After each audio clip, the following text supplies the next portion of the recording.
course, we're going to start the segment with who said what. And Nasu, owing to the fact that the federal government was to pay the no work no pay policy from last year's strike, they were going to pay them the money, and then they paid only ASU and left out SANU and NASU. So SANU decided to embark on a strike action yesterday, saying that if the federal government didn't pay them back the money, then the strike would continue. Let's hear from what SANU had to say.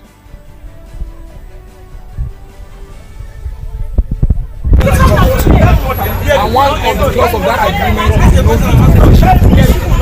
When this government came in October last year, the president graciously approved that our witness salaries for 4 months be paid. And last month, our counterparts in the academic staff were paid their salary, excluding the non-teaching staff.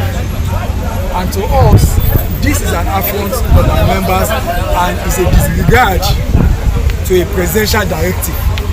5 months after the presidential directive, we should be paid our salaries. We are not paid. All right, so that was the voice of the SANU and NASU talking about the fact that the federal government refused to pay them back their money. That was from OAU, Obafemi Awolowo University, Osun State.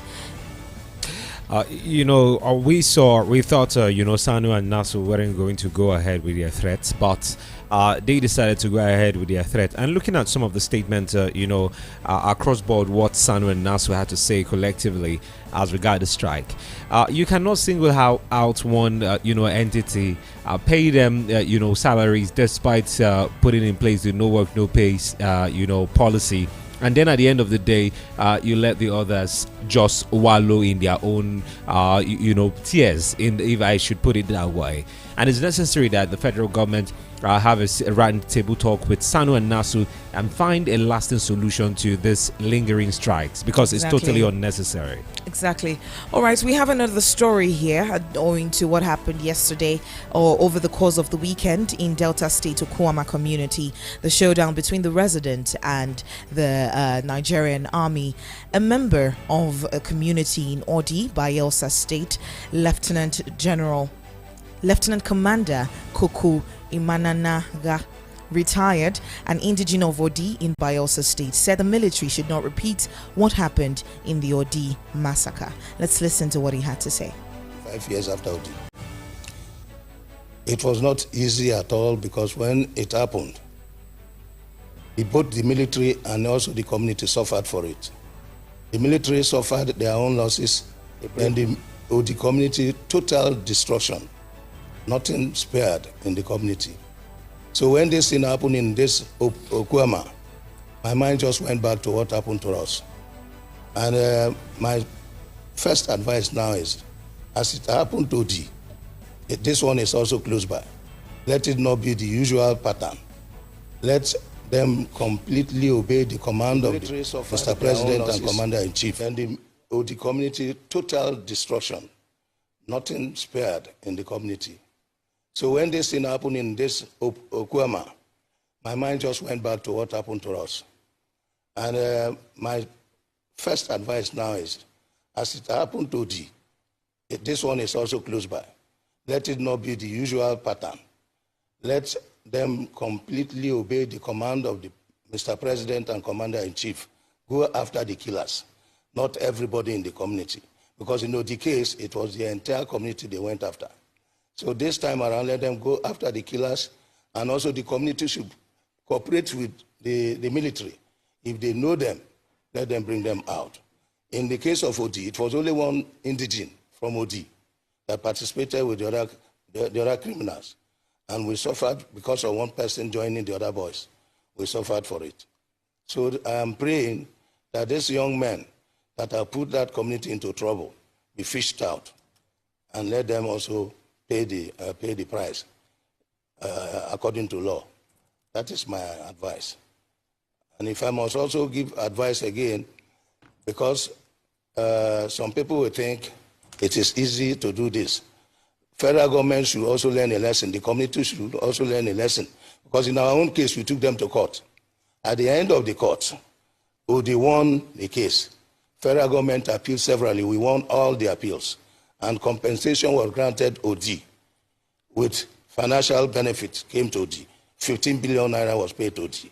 So suffering from that kind of big loss, the federal government should not make the same mistake by going to that. If you listen to the song of Timaya, they don't kill them, mama, Yes, them, mama. yes, that they was don't what he kill was them, referring papa. to. Yes, that was a song Timaya wrote. Talking and giving. Talking about basically the Odi massacre, because that was Timaya's community where this happened, and this is something we wouldn't want to see happen in Ugeli at all, because we have a developing story on that on Vanguard this morning, which we'll be touching on. So I don't want to let Touch all upon out it now. All right. So yesterday, a clip emerged of the president calling on Adams Oshomole and asking him how far. Let's listen to what he had to say. Down. Doing well. Down. Are we doing well? Very well. Are you sure? We are grateful. We are good to go. Thank you very much.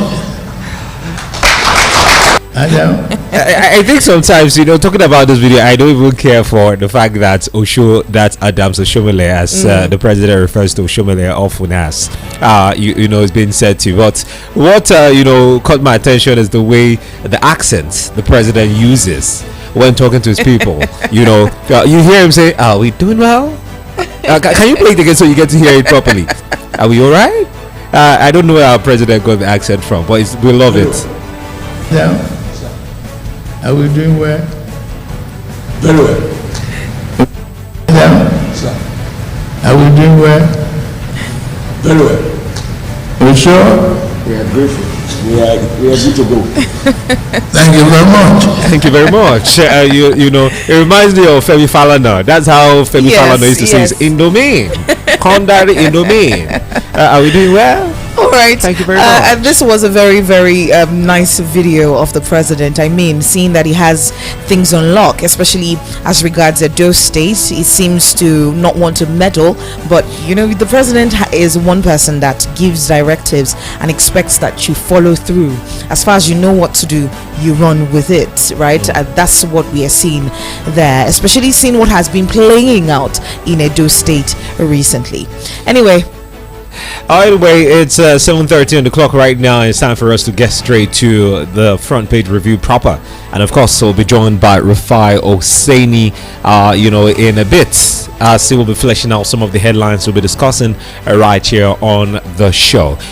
Quickly, let's go on a short break. When we come back, we'll be talking with Rufai OSENI. Talk. Announce the result. You should have the CTC waiting. Keep talking. If you want to tax people, you must provide them service. Don't stop talking. If anybody is telling that I'm a mole, that person is just being mischievous. Hey, it's your right to talk. We are voice of the people. Let's talk. It's thrilling, controversial, heated, thought-provoking. Catch Rufai OSENI. Came here to misrepresent the facts today as regards subsidy removal. Kesire Aqua. report was that $9 billion is lost yearly to illegal mining. And Simeon Sunday. If you know something of this nature is happening within your community, why didn't you raise an alarm? On the Front Page Review, weekdays at 7:15 a.m. Now you have a voice.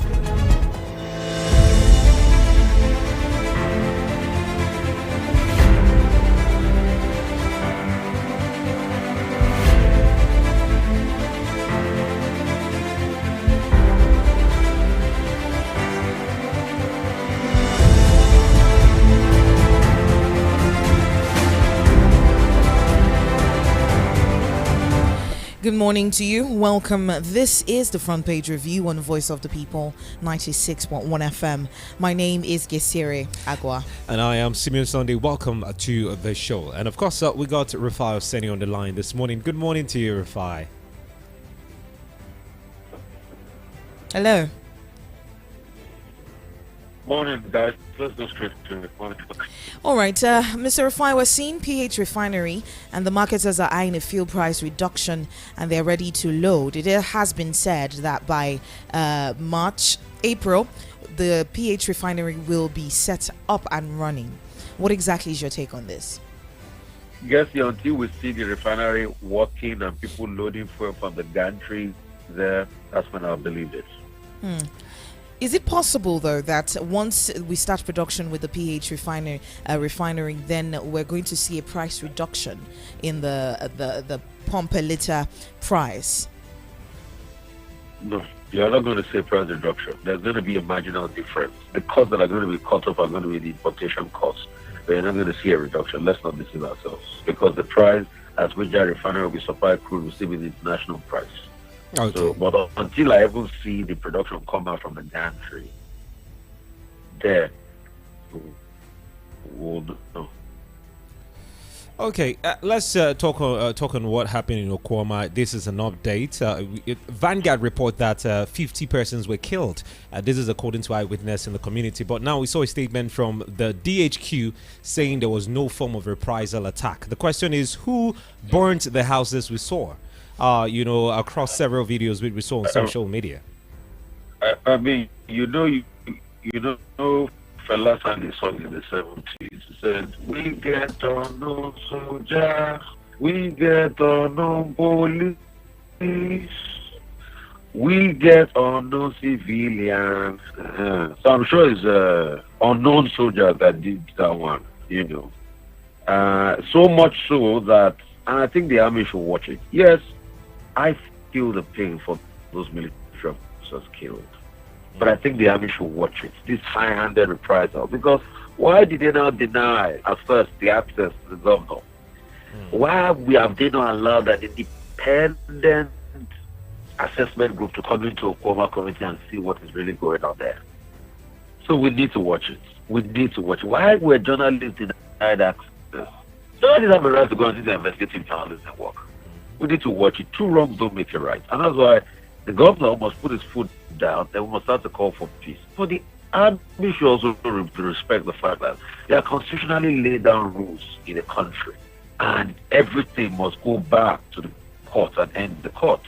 Yeah, sure and simple. You can't take laws into your hands, because if everybody takes laws into their hands, it's a return to anarchy. It's a return to anarchy. Let's watch it. And let's see. I commit to realize that the soldiers that were being killed, but the army should be able to tell us much regards what happened to the burden of those homes in the Okwama community and other things that have been happening there. Because there's some eyewitnesses that told another part of the story on DRTV, Delta Rainbow Television, that I heard. Those people didn't come on camera, but they said that when the army came for the peace meeting, said they wanted to take one of their chiefs away, but they refused, and that was when they first opened fire on them. But they didn't talk about their own reprisal action and everything. So both parties have aired, and both parties must come together, but not just one high-handed part. An eye for an eye only makes the whole world line in the end. Let's be careful. So are we seeing a reenactment of what happened 25 years ago in Odi? Because this is almost a similar, how it started situation in Bayelsa. No. The Odi consequences cases are different. In Odi's case, we have a leader that endorsed the genocide in Odi. And I'll call it that word. Yes, military personnel were killed, police were killed, but that leveling of the community with innocent people, women raped, was genocide. So what we should just ensure that we do is that we bring sanity. I don't want us to now go back to the state of Odi or Zakabiam, where those atrocious activities happened. And that's why the military should be transparent. People should be able to evaluate what really went wrong there. I would suggest that the state government should have a panel of inquiry, a fact-finding mission to be on ground and start to assess the situation. We can't have one person control the narrative here. Very true. Very we must true. have access to the place and be on ground. Okay. So we have an independent fact-finding mission as regards what happened. Okay. Let's get to talk about, the EFCC and Binance right now, as it has been reported that EFCC has obtained order to track Nigerians, who are transacting on that particular platform. Mr. Rufai, the question is, at this point in time, when you have the EFCC... Hello? I'm with you. Go ahead. Okay. Yes, so the EFCC obtaining the order to track Nigerians, what exactly does this mean for Nigerians, especially when it comes to privacy?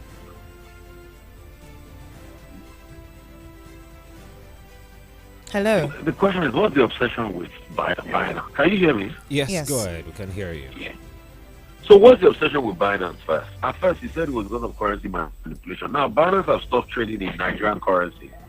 Then what's still the problem? Now you're saying you want to get users that use Binance. The top 100. Now you're also you're also talking about terrorist financing. The question I'd like to ask the government is, what about the people that the Dubai government gave you their list that they were financing terrorism? Have you been able to prosecute them till today? Maybe you have some people that you need to prosecute. Why prosecute those ones now? So what is this over talk about Binance and trying to crack that and everything? And this is the same country that wants foreign investors.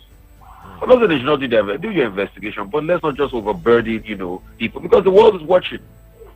The world is watching. So now that we stop trading in naira currency in Binance, as the dollar to the naira gone back to 800, has it gone back? We keep trading.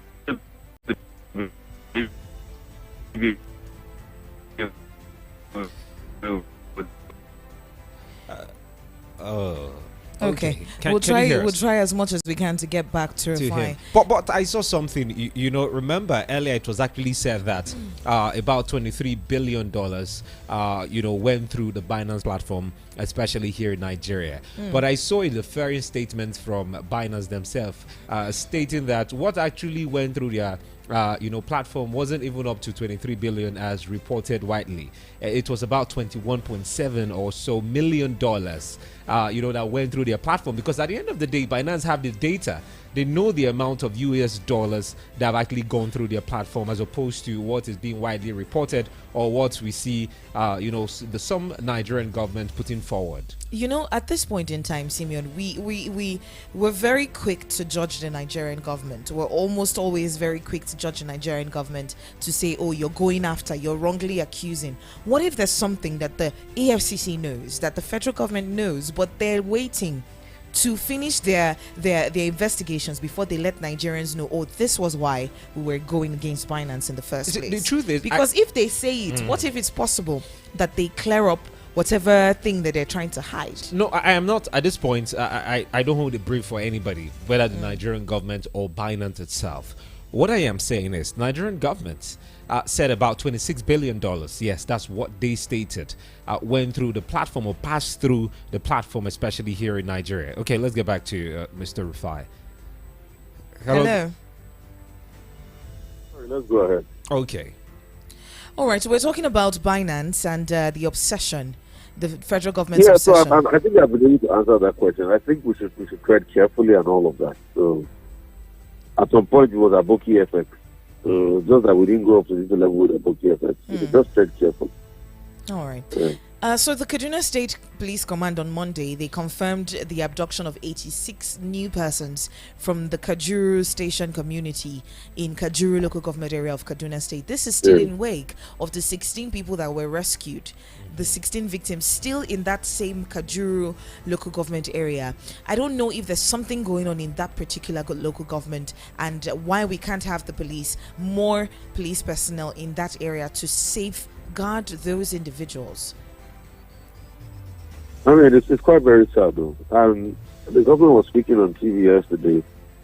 They was talking about his helplessness. I think we should try as much as possible to be able to solve the problem once and for all. And if we do not solve the problem, then we are going nowhere. I think to a large extent, one of those solutions will be having a real conversation as regards how we're going to empower those vigilante groups, because it's shown that they are the closest to the people. So if they are the closest to the people, and we empower them so that they can react when things like this happen. So we need to ask ourselves those questions. All right. So, if we're talking about the powerlessness of the governors, right, is there something we can do about it? Because we can't have governors who are supposed to be chief security officers of their states and they can't even do anything as regards security in the state. And we're still seeing a light of the security vote. So, it seems very, very contradictory in nature that they can't control the security, yet they're giving security votes. But let's not even look at that. But as regards the helplessness of the governors, what can we do about that? I mean, I've just told you. Empower the vigilante. Go back. Set up laws. Empower the vigilante. To be able to carry more sophisticated arms. Very simple. Empower. So at least you can have a fighting chance to come. Oh, okay. Anyway, some would say, thank God the bill to establish state policing is now in the works, and we are hoping that one pulls through, so we don't get to hear governors complaining of being tight-fisted without not being able to do anything about this.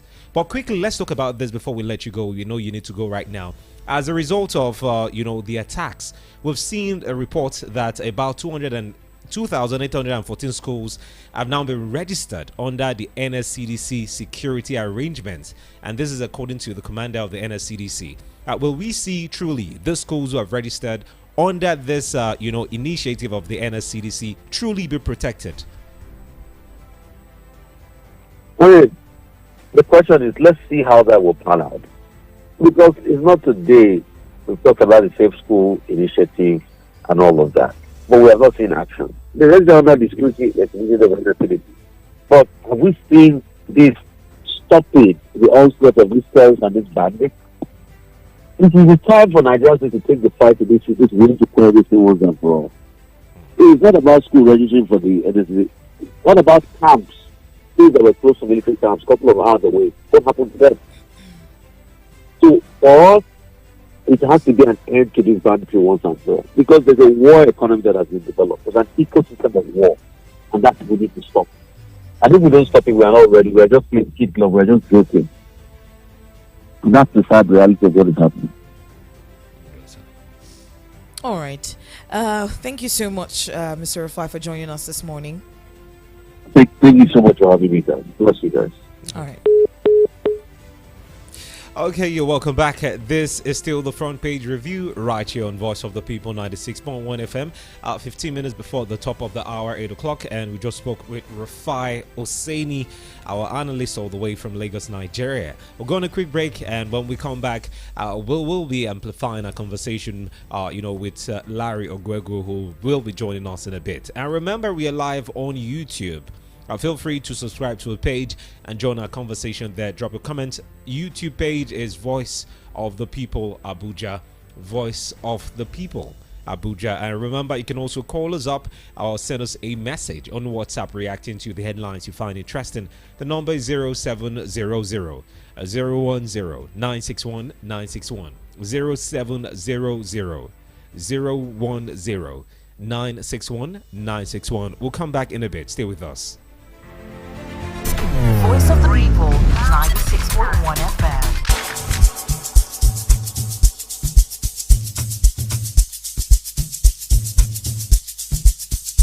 Are you aware that Iruka Online Limited installed and designed a 100,000 capacity church building? Oh yeah, we are the sole distributors of global leading brands all over the world, such as Wafday Line Array, speakers and digital amplifiers, Preseno's digital mixers and studio equipment, Coswell workstations and keyboards, Fender guitars, Mapex drums, Ashdown bass combos, just to mention but a few. We offer flexible payment plan handled by our financial department with 24/7 customer care support system. You can visit our website on www.iruka.com to avoid buying fake products. You can also visit our showroom at number 36 Lagos International Airport Road beside Golden Tulip Hotel.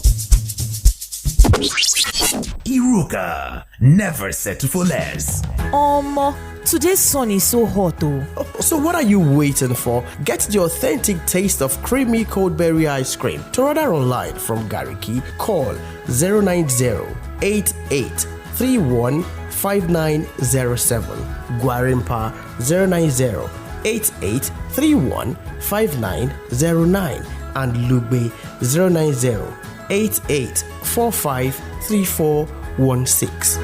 Enjoy authentic cold berry ice cream. Are you traveling to Lagos and desire a perfect getaway?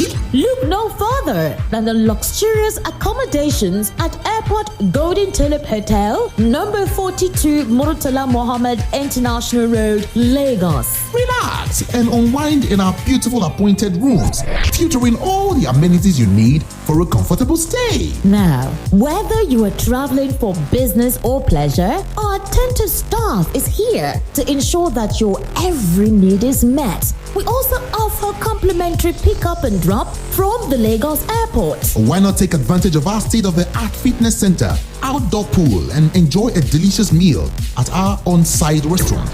With stunning views, world-class service, and a prime location, Airport Golden Tulip Hotel is the perfect choice for your next vacation or business trip. So why wait? Book your stay today and experience the ultimate in comfort and luxury at Airport Golden Tulip Hotel. For bookings and reservations, please call 0815-8003-333 or 0815-7003-333. You can visit our website at airportgoldentuliphotel.com.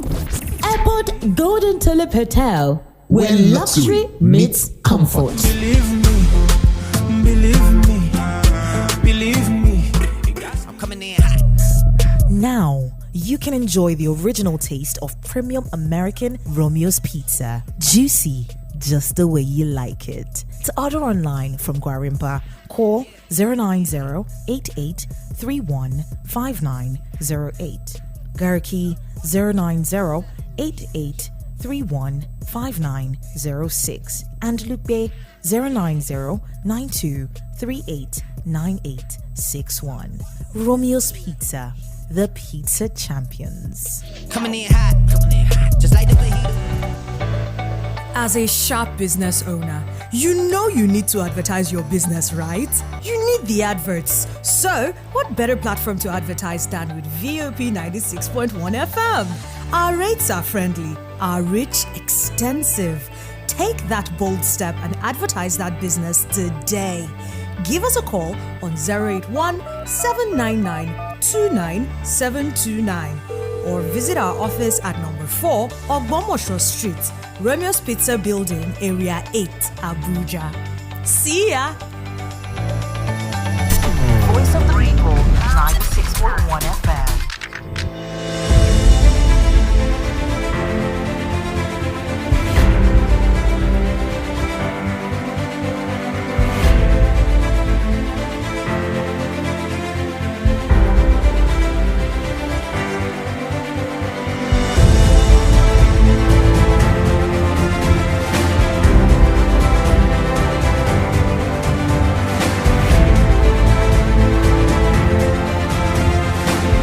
You're welcome back. Thank you for staying with us. This is still the front page review. Of course, you can join the conversation this morning on Voice of the People Abuja. That's on YouTube.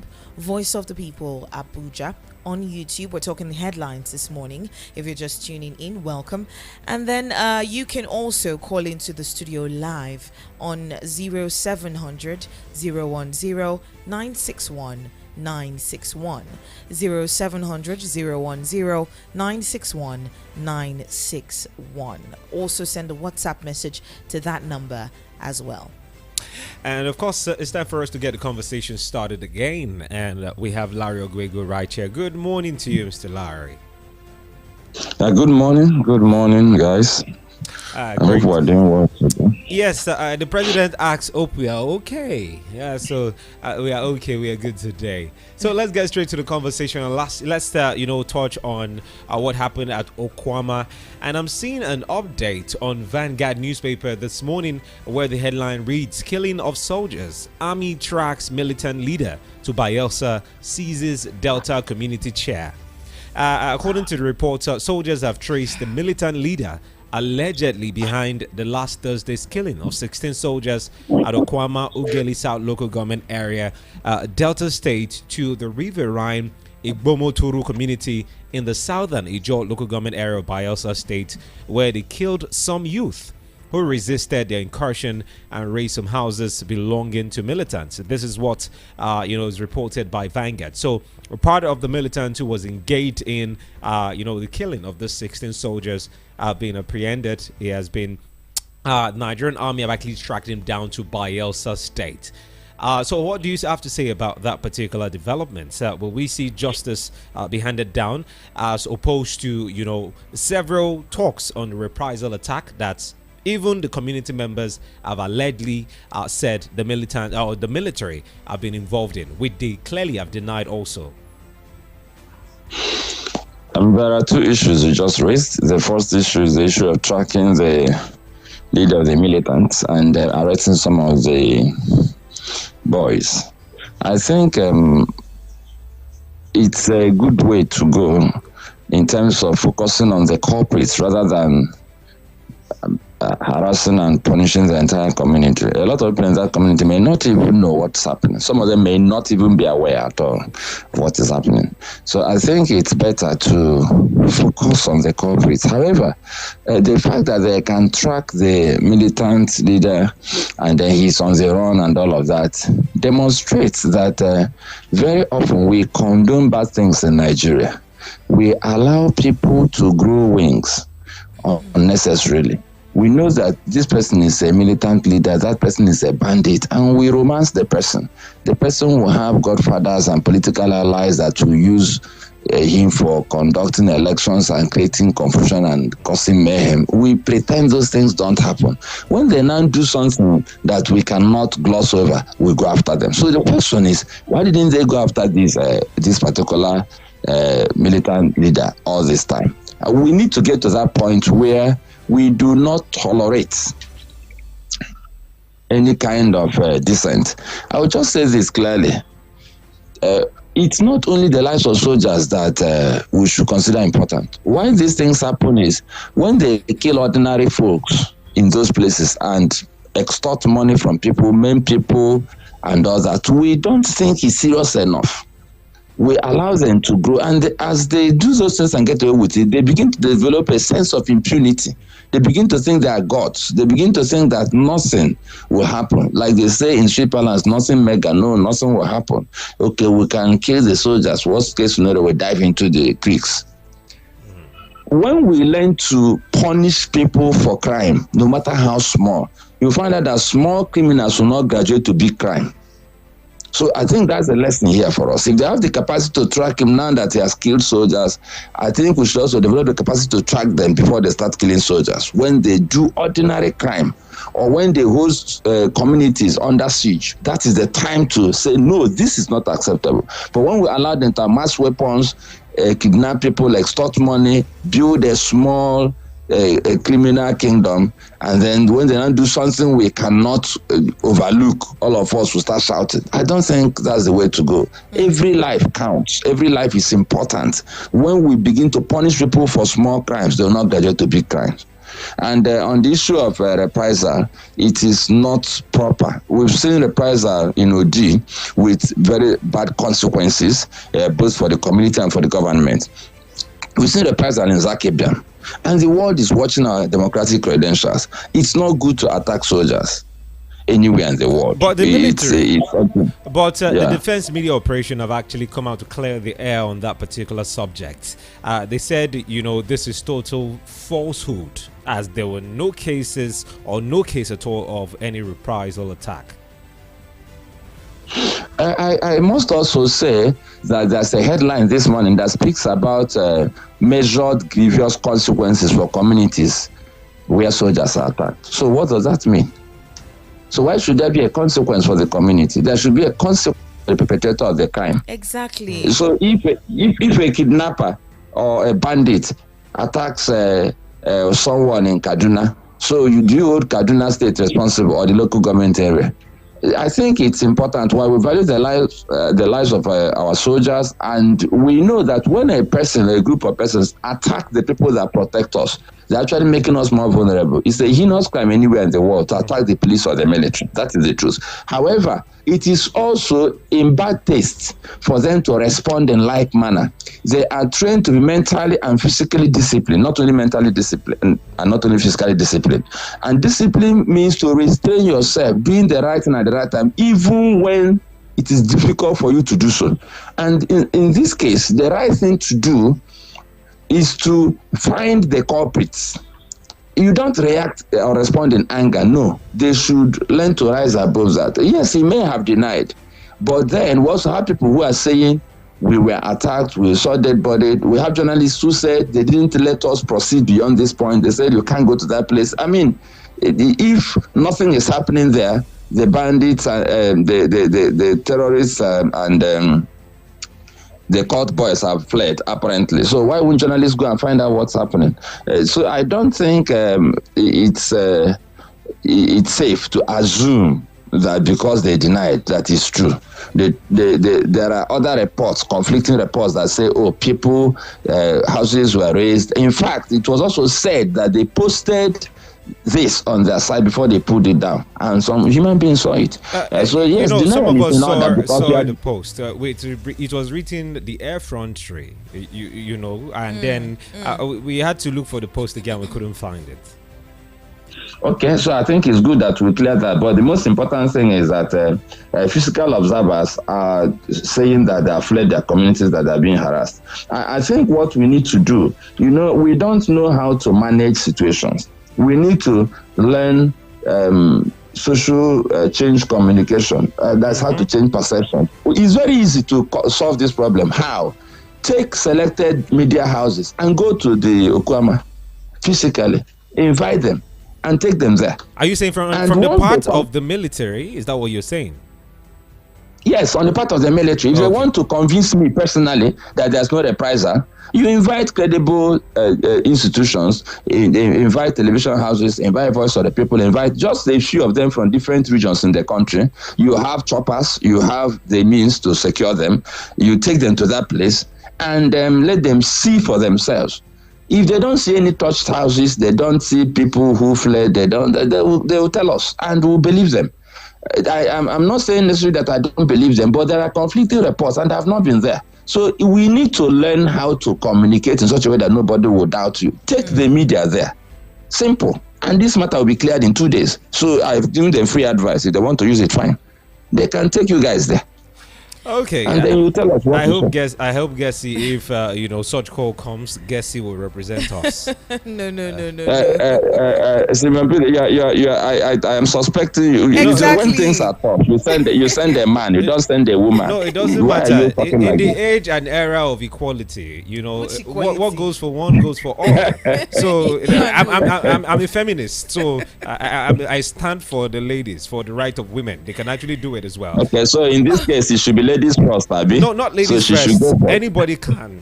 So, but quickly, let's move away from that. Let's talk about the development, with SANU now. At NASU, yes. We're seeing a strike grounding universities because of the withheld salaries, the no work, no pay policy that the federal government is holding on to. And they're saying they're not going to give these guys monies, right? So the national president of the NLC, Joe Ajaero, he's called on the federal government to pay the 4 months withheld salaries of SANU and NASU. How do you pay ASU, but you do not pay the non-teaching staff of the universities when they all embarked on the strike? How exactly is this fairness and equity and justice within the federal government? All right, we're reconnecting with Larry Ogwego, but SANU and NASU had for about a month, they had called the attention of the government to its exclusion from the payment of the withheld salaries that had affected, everyone, which it commenced payments for ASU in February. Their salaries were withheld when the administration of the former president Muhammadu Buhari invoked a no work, no pay policy against ASU SANU for embarking on a strike that lasted 8 months and 4 months in 2022. But now we're seeing a situation where they've embarked on a strike. Where is the fairness in all of this? Well, we have not been a fair country all this time, so I don't know how you expect fairness to start with NASU and SANU. So we know that we live in a country where government doesn't seem to be interested in that which affects the people. Personally, I'm worried by the fact that we have almost killed public educational institutions at all levels. Today, we have private nursery schools, private primary schools, private secondary schools, private universities, and they are thriving. Why are they thriving? Because we have neglected and ignored the public institutions that should actually be the ones that are thriving. When I was in school, when I was in primary school, we had only one thriving private secondary school in the entire Southeast region, the whole Southeast region. Today, in every state, in the Southeast and most of the other states, you have more private schools that are functioning than public schools. It is so shameful that teachers in public schools send their children to private schools. So you begin to ask yourself, why are we bent on killing our educational institutions? And the men and women who take these decisions went to those public schools almost free of charge, but they don't want others to benefit. So why should you discriminate against NASU and SANU? If you paid lecturers, why wouldn't you pay them? They all impact on the same strike. Because we don't have a sense of fairness, because we don't prioritize our expenditure. The next thing they'll come up with is that they don't have money. So if they don't have money, where do we get the money with which we buy street lights for hundreds of millions? So where do we get the money for constituency projects that are not properly or not executed at all? So I think we need to have a national conference on education, not a talk shop, but I think we need to sit down and decide what we want to do with education in this country. Because no country can develop without proper education. Education where you go on strike half of the semester and then do catch up. Or sometimes even you use 20% of the semester to do the work of one semester so that you can do catch up. It's not education. It's a situation where the lecturers assume that everybody should pass because they didn't teach them and it's not their fault. We have practically murdered education in Nigeria. So I think the government should get to that point where they should show some responsibility. They should realize that some people can't just afford private universities and private secondary schools. And we need to cut them some slack. We need to get to that point where the public schools will be so good that people will have a choice. And even the private schools will have to bring down their fees. If they can't do that, they'll go exit. But unfortunately, that's not going to happen anytime soon because our leaders are not just interested in the welfare of the people. I don't know what else to say the problem is. They're not interested, because if they're interested, they should have anticipated this strike. They were warned, they were given notices, and they kept mum. That's the embarrassing part. For the larger part of the time, they were not saying anything. I don't know what they were thinking, or are they overwhelmed? I don't know. But the most important thing is that we must prioritize education.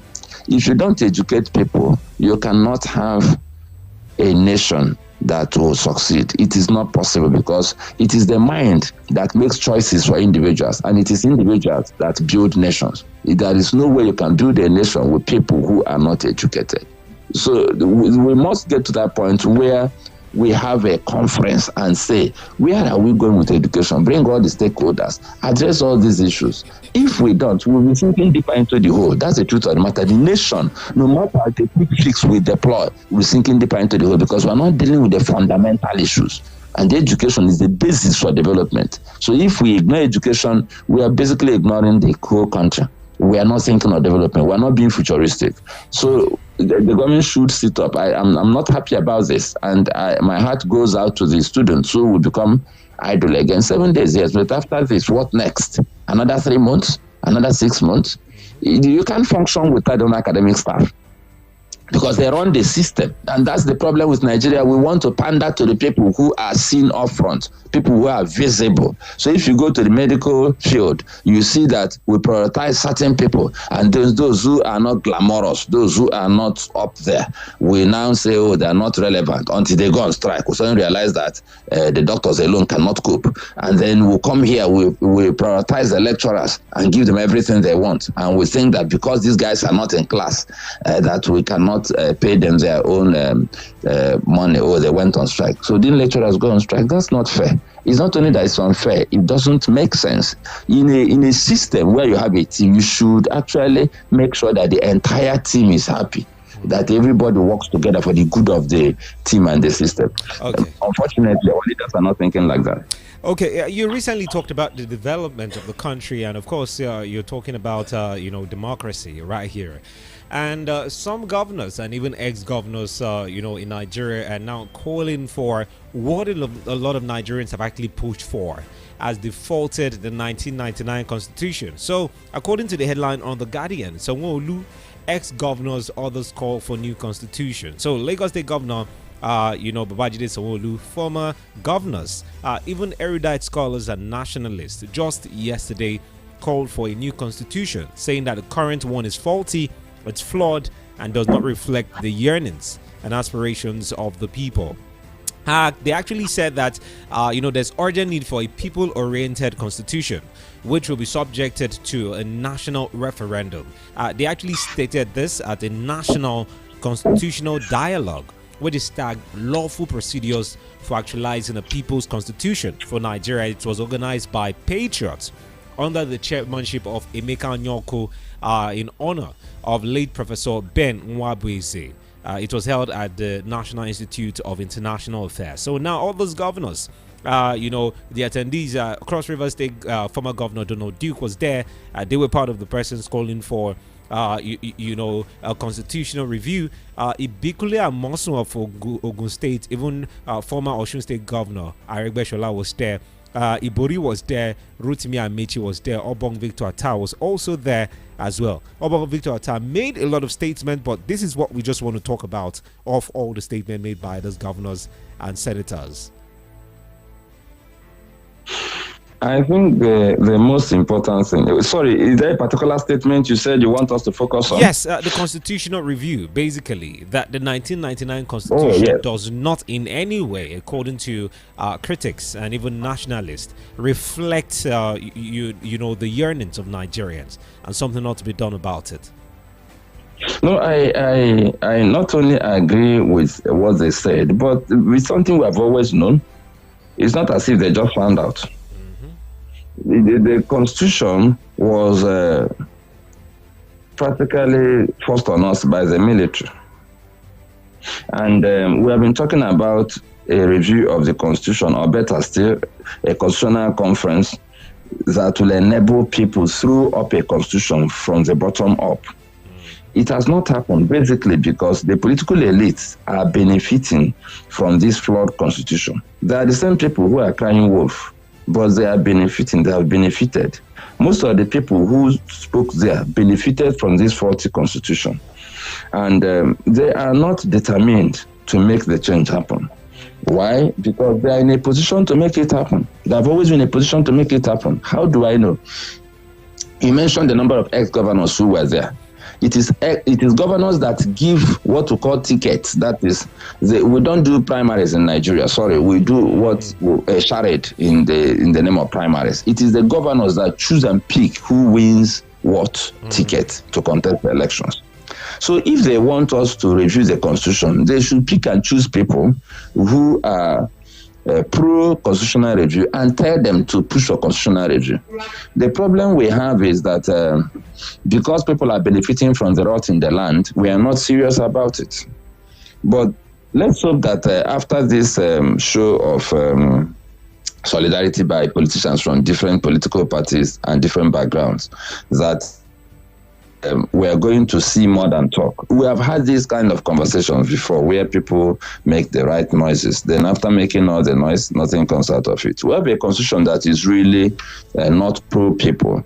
The chapter 2 of the constitution, which contains our social and economic rights and all of those rights, are said not to be justiciable. It is in our constitution and it's embedded there. The place where it is provided that we should have equal opportunities to get employment. The place where it's provided that a Nigerian should be assisted if there is need to assist the person to access health and all of that. A place where it is said that education should be free, but they now put a proviso that if the government can afford it, they can't afford it, but they can afford billions in security votes.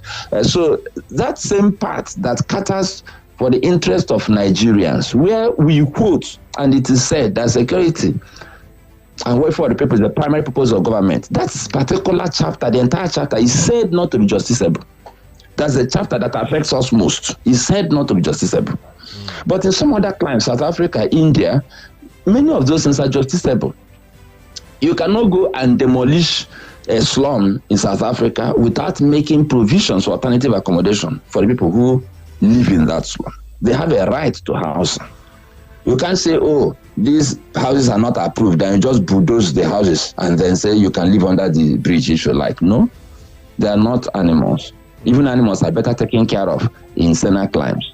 So I think it's important that we get to that point where we take this constitutional matter seriously. Of course, the issue of states going cap in hand to the center to beg for money and collect money, it's not only not just working, it makes a lot of states lazy, and political leaders basically beggars who go to Abuja to go to the federal government and look for money, just get your allocation, befriend the president and look for grant. I think we need to just change that whole system. So, Mr. Larry, with the constitution, with a lot of people calling for a constitutional review, but others are of the opinion that rather than amending the constitution, that Nigeria requires a new constitution. Because some of the provisions, or most of the provisions of the 1999 Constitution, according to some legal luminaries, are not in tandem with the times we are in. And one person who is a proponent of this is Mike Ozakome, who is San. He made a statement still during that particular constitutional dialogue that 1 million amendments to this constitution cannot cure the weakness. That is what he said. He said the constitution is fundamentally flawed. In other words, let's look for a new constitution. I think apart from the fact that it's fundamentally flawed, I think one major reason we need to look at a new constitution is because Nigerians don't seem to have confidence in this constitution. And one of the things we must do is to build a nation. As it is now, we are a committee of ethnic nations. And a lot of people owe more allegiance to their ethnic nationality than to the nation called Nigeria. So we're a country, but we are not a nation. And one of the ways to build a nation is to have a constitution that people can buy into, hook, line, and sinker. So we need to develop our own constitution. For me, personally, the most important reason why we need to have a new constitution is so that Nigerians will believe in the constitution and take ownership of the constitution. A situation where a citizen says in public and in private conversations that the constitution is a scam doesn't augur well for the nation. When people do not believe in the constitution, which is the instrument that is used to run the nation, then there's a fundamental problem. So the most important benefit of a new constitution, apart from giving us a new order, is that it will give us the confidence, that this thing is going to work now. We are running it to our constitution. We made it, so it's going to work for us. But, Mr. Larry, it's very important. I understand. You have a valid point right there. But another concern, raised by Nigerians is that will we see this particular set of legislators, give us the constitution, even if, at a point in our history, Nigeria decides to jettison this particular constitution for a new one? Will we see the new crop or even the next crop of legislators give us a constitution that can actually work for us as a country? I don't think the constitution will. It's too important a job to leave to the legislators alone. If we want to actually create a new constitution, it's not just about the legislators. We should have a process. For instance, when we had the national conference, it wasn't about legislators. If you want to have a constitution that works, you have to get all of the stakeholders. Then finally, when we finish all of that process, the National Assembly will now, and then the State House Assembly will now put a stamp of approval on it. We're not going to sublet the job or outsource it to them. No one is saying outsourcing to the legislators, but will we see, the will from this set of legislators to see that pull through in the first place? Well, the point is this. One thing I've noticed, not just about the present crop of legislators, our political elites do not want this country to transform. You can quote me. The way they behave consistently makes it clear that they do not want the country to make progress. Why? Because they benefit from the rot in the land. They don't want the police to work so that they won't be arrested when they commit crime, so they can phone the CP or the IG and say, release my son. So we live in a country where people think about their personal benefit more than common good.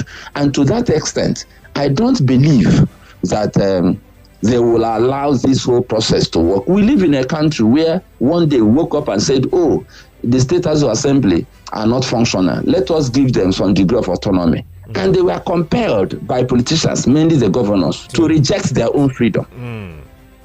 Knowing fully well that freedom will make it more difficult for them to make this house of assembly a rubber stamp. So we have politicians who do not have good intentions. And that is why I tell our people, you see, we must go back to the subject matter of education. When people are not educated, democracy becomes a popularity contest. What it means is that a drunkard who is popular can become your governor. Very, very valid point you just raised. But when people are educated, what happens is that they can think clearly and lucidly. So they will say, Tony is popular, but John is a better leader. He may not be eloquent, he may not be a craftsman with words, but he is disciplined. He has a track record. So we vote for John. Tony, you are popular, but see, this is not a popularity contest. It's a leadership contest. And that's why we must take education seriously, because choices are made from our minds. So if we are going to vote for people, we have to look beyond the noodles, beyond the handouts, beyond the vote buying, and vote.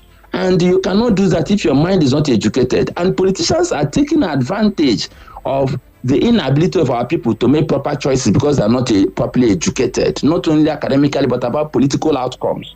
So the point I'm making is that the politicians who are taking advantage of this deficit in education and democratic behavior cannot solve the problem for you, because they are enjoying the inability of the people. Yes, the rot in the land is beneficial to them personally, but they don't understand that they are sitting on different kegs of gunpowder. They are not historians. They don't, even if they're not historians, they don't. When they read this, they realize that if you allow this kind of thing to happen after so long, the same political elites will become the victims.